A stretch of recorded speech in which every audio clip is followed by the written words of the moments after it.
नवरात्रों की शुरुआत बहुत अच्छे से कीजिए, माँ की सेवा आराधना अर्चना अच्छे से कीजिए। अगर कोई त्रुटि रह गई तो तुरंत माफी मांग लीजिए। नवरात्रे कब से कब तक हैं? तो 22 सितंबर से नवरात्रे शुरू हो रहे हैं, आपको मैंने बार बार बोला है। और 1 अक्टूबर को नवरात्रे खत्म हो रहे हैं, और 2 अक्टूबर को जिस दिन महात्मा गांधी का जन्मदिन है, इस दिन हम बनाएंगे दशहरा। तो आपको इन सब दिन की बहुत बहुत शुभकामनाएं। नवरात्रे में देवी को प्रसन्न करना है तो बस अपने घर में बैठी हुई माँ का सम्मान करें, सासू माँ का सम्मान करें, औरत का अपमान किसी तरह से ना करें। नवरात्रों के दौरान देवी माँ को तरह तरह से प्रसन्न करने के संकेत मिलते हैं। कलश में बोए गए जौ का सही ढंग से उगना, अखंड ज्योति का लगातार जलना, ठीक है, और सपने में माता का दर्शन होना, अचानक से आपका वैष्णो देवी का प्रोग्राम बनना और वहां चले जाना, पूजा के बाद ठंडी हवा का स्पर्श महसूस होना, किसी बड़ी समस्या का अचानक से समाप्त हो जाना, या घर में किसी शुभ कार्य का होना, साथ में संकेत देती है देवी माँ अपनी कृपा का।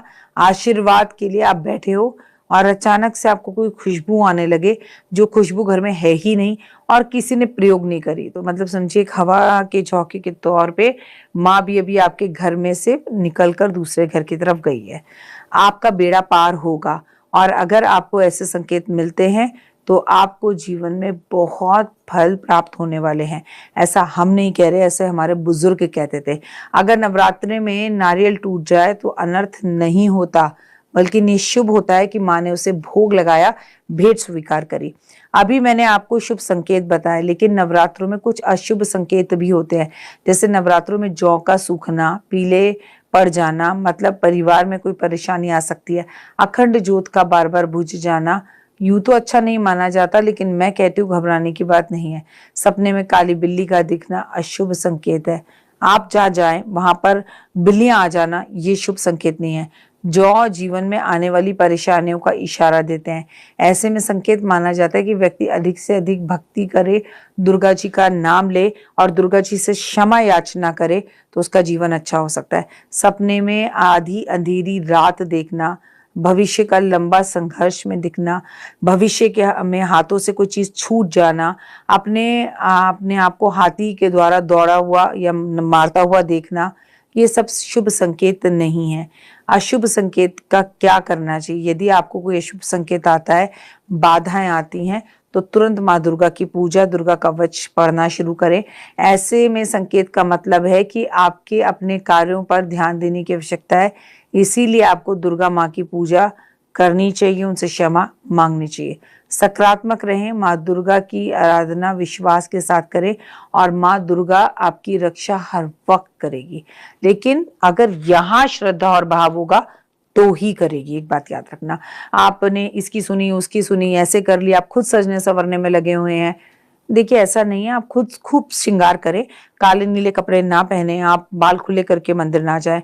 नवरात्रि में नारियल टूट जाता है, अगर कलश पे रखा हुआ नारियल अचानक से चटक जाता है, उसे लोग अशुभ मानते हैं। ये शुभ संकेत है, अशुभ संकेत नहीं है। आपके जीवन के अंदर माँ ने आपके प्रसाद को स्वीकार किया, मनोकामना जल्दी पूर्ण होने वाली है। आप पूरे 9 दिन नारियल बिठा के रख लीजिए, वो चटकेगा ही नहीं। ऐसा कैसा होता है नवरात्रों में, जिससे का मतलब है कि माँ ये संकेत दे रही है कि बेटा मैं तुमसे बहुत खुश हूं, तुम्हें जो चाहिए वो करो। ऐसे में पॉजिटिव हो और उस नारियल को तोड़कर परिवार के सभी लोग, कन्याओं में भी कन्या पूजन में बांटे, प्लस खुद भी खाएं। आपको नवरात्रों में लड़ाई झगड़ा नहीं करना चाहिए, इन बातों से बचना चाहिए, किसी की निंदा बुराई करने से बचना चाहिए। औरत जो होती है वो नारी का सम्मान होती है, औरत जो होती है वो नारी के सम्मान का भी अधिकारी होती है। आपने कभी सुना कि माता पार्वती जो है माता दुर्गा से लड़ रही हो? आपने कभी सुना माता लक्ष्मी जो है वो माँ पार्वती से लड़ रही हो? ऐसा नहीं होता है। तुलसी जी लड़ रही है, ऐसा नहीं होता है। आपस में औरत भी औरत का सम्मान करे, झगड़ों से बचे, नकारात्मक ऊर्जा खत्म करें, पितृदोष को घर से खत्म करें।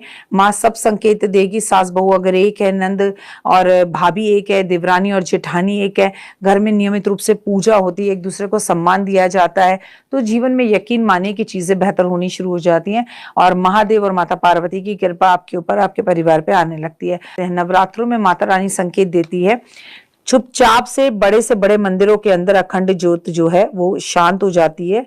आप चुपचाप से ज्योत को पर करें, कहिए माँ मैं क्रिया नहीं जानता, मैं पूजा नहीं जानता, मैं हवन नहीं जानता, मैं अज्ञानी बालक हूं जाती, तेरा ही जाया हूं, बख्श दो मुझको मैया, भूल चूक को क्षमा करो, अग्नि ज्योति सूर्य ज्योति स्वाहा और कर कर दीपक को वापस जला दीजिए। अगर आपका नारियल टूट गया तो नारियल बदल रहे हैं सब नहीं, 9 दिन तक वैसा ही रखिए। कलश में मिट्टी का है, बीच बीच में पानी डालते रहिए, या कलश को एक रात पहले ही जब आपको कलश स्थापित करना है भिगो कर पानी में रखिए कि भाई उसे जितना पानी पीना है वो पानी पी ले। सही है। और अब आगे बढ़ते हैं। अगर आपको पीरियड्स हो जाएं, आपने पूरे टाइम के व्रत रखे, तब आप प्रसाद कैसे बनाएं? देखिए, कायदे से तो अगर आप अकेली हैं तो आप कुछ कर नहीं सकती, लेकिन अगर आजकल इतने सारे ऐप हैं जिसमें से आप किसी को बुलाकर साफ सुथरा उसको बोलो भाई ऐसे ऐसे मैं प्रसाद नहीं बना सकती, तुम बना दो, आपका कोई प्रसाद बना दे, पंडित जी आके भोग लगा दें, प्लेटें बना दी जाएं, आप कन्याओं को वो प्लेटें पकड़ाती चली जाएं। इससे फिर पीरियड्स का कोई लेना देना नहीं। लेकिन इतनी भक्ति करने के बाद आप फिर कन्या पूजन ही ना करें, अच्छा हम ना 5 दिन बाद कर लेंगे, अच्छा हम दशमी के बाद कर लेंगे। दोस्त, ऐसा नहीं होता। आपको पूजा करनी है तो करनी ही पड़ेगी। और आपने अगर पूजा की है तो उसमें पीरियड्स की किसी भी चीज को लाने की जरूरत नहीं है। अगर पीरियड्स होते भी हैं तो पूजा मत करो, कम से कम आप जो है आराधना अर्चना मानसिक जाप तो करो, किसी की मदद तो करो। और नवरात्रि में अगर आपको बार बार नींद आती है, उबासी आती है, तो ये सब भी आपका राहु केतु खराब हो और वास्तु दोष खराब होने के चांसेस हैं। पूरे घर में भक्तिमय बनाएं और कपूर लैंप जरूर चलाएं। जय माता।